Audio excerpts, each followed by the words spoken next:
In the year 597 BCE, the city of Jerusalem trembled under the shadow of Babylon. King Nebuchadnezzar's armies had swept through Judah like a plague of locusts, dragging away the young king Jehoiakim and thousands of his people into exile. Among them was a priest named Ezekiel, a man of quiet faith and piercing eyes, who found himself on the banks of the River Kebar in a foreign land. It was there, amid the despair of captivity, that the heavens cracked open, and Ezekiel beheld a vision so terrifying, so glorious, that it would echo through history for millennia. This is not just his story. It is the story of the mighty angel who sits with God, a being whose presence rewrites the rules of heaven itself. Before we delve in deeper, please take 5 seconds to like this video and subscribe to our channel to stay updated on similar videos. Thank you for liking and subscribing. Back to our discussion. The sun hung low over the Babylonian plains, casting a golden sheen across the sluggish waters of the Kebar. Ezekiel, now 30 years old and in the 5th year of his exile, knelt by the riverbank, praying for his broken people. Suddenly, the sky roared with the sound of a storm, though no clouds darkened the horizon. A wind tore from the north, fierce and unrelenting, and Ezekiel looked up to see a sight that no mortal mind could fully grasp.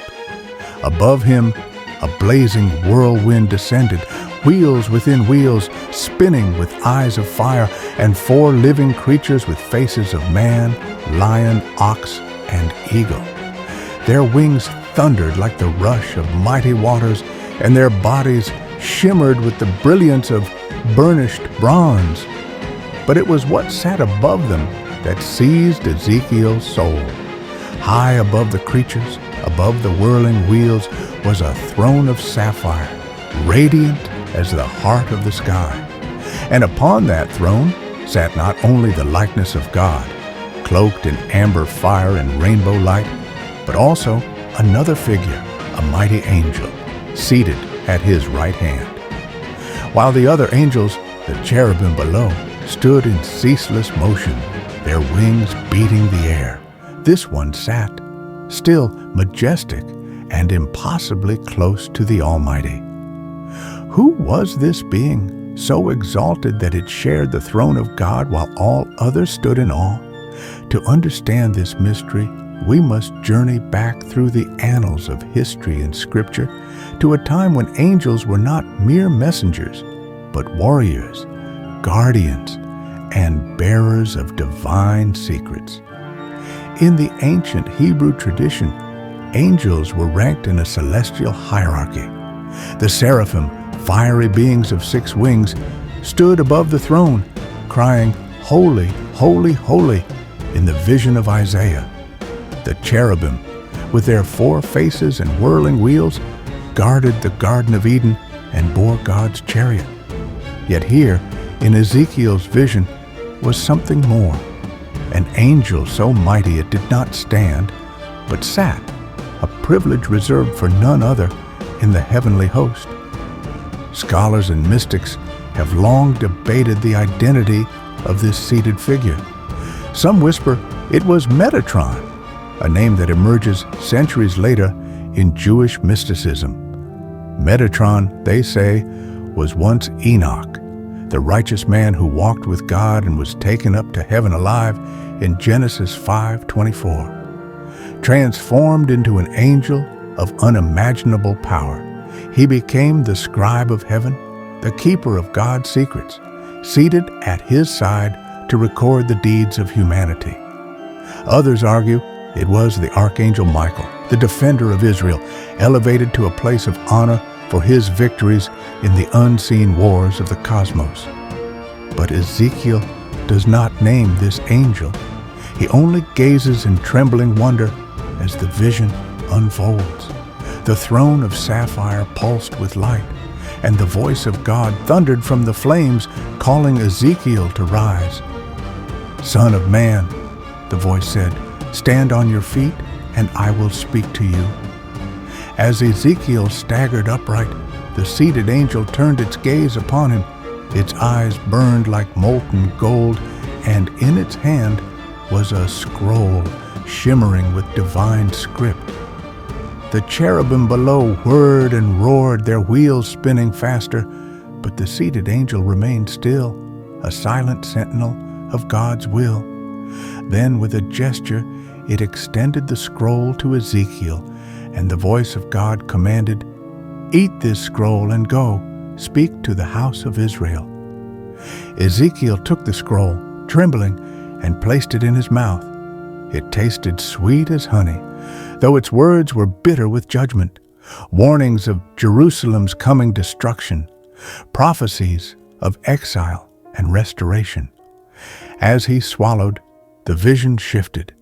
The throne rose higher, the wheels spun into a blur, and the mighty angel remained seated, watching as Ezekiel fell to the ground, overwhelmed by the weight of his calling. The heavens closed, and silence fell over the Kebar once more, but this was not the end of the story.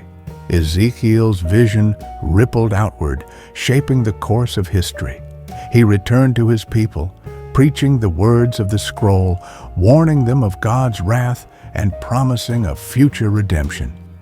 His prophecies sustained the exiles through decades of captivity, and when Babylon fell to the Persians in 539 BCE, the Jews began to return to their homeland, just as Ezekiel had foretold.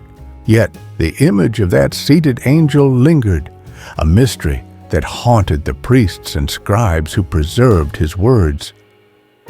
Centuries later, in the dusty caves of Qumran, the Essenes, a sect of Jewish mystics, copied Ezekiel's vision onto scrolls that would be hidden from the world until their discovery in 1947. Among these, Dead Sea Scrolls were fragments of angelic lore, hinting at the mighty one who sat with God. The Book of Enoch, a text revered by the Essenes, described a heavenly throne room where Enoch, now Metatron, sat as the lesser YHWH, a deputy of God himself. Was this the angel Ezekiel saw? The Essenes believed so, and they guarded these secrets as they prepared for the end of days. Meanwhile, in the Christian era, the vision of the seated angel took on new meaning.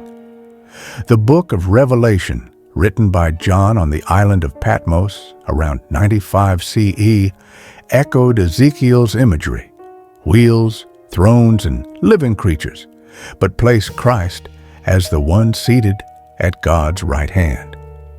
Early church fathers like Origen and Augustine wrestled with these visions, debating whether Ezekiel's angel was a prefiguration of the risen Jesus or a distinct heavenly being. The mystery deepened, threading through cathedrals and monasteries, where monks painted the seated angel in gold leaf, its sapphire throne glowing in illuminated manuscripts. Back in Ezekiel's time, the historical stakes were immediate. His vision came at a turning point for Judah. Nebuchadnezzar's siege of Jerusalem in 587 BCE razed the city to the ground, fulfilling Ezekiel's warnings. The temple, where God's presence once dwelt, lay in ruins, and the Ark of the Covenant, guarded by cherubim, vanished from history. Yet Ezekiel's encounter with the seated angel offered hope. God had not abandoned his people. The throne of sapphire moved with them into exile, carried by the cherubim, watched over by the mighty one who sat in stillness. This story is not just a tale of visions and angels. It is a testament to human resilience. Ezekiel, a priest without a temple, became a prophet in a foreign land. His words, inspired by that awe-inspiring encounter, bridged the gap between despair and deliverance. The angel who sat with God, whether Metatron, Michael, or a mystery beyond naming, symbolized a divine constancy amid chaos, a presence that did not waver even as empires fell and rose. As the centuries unfolded, the image of the seated angel wove itself into the fabric of faith. In medieval synagogues, rabbis taught that this being held the keys to heaven's gates. In Byzantine churches, icons depicted it with a scroll, echoing Ezekiel's mission. And in the modern era, scholars still pore over the ancient texts, seeking the truth behind the throne of fire. Was it a single angel or a glimpse of God's eternal counsel? The answer remains elusive, but the story endures, a captivating thread in the tapestry of history. So picture it now.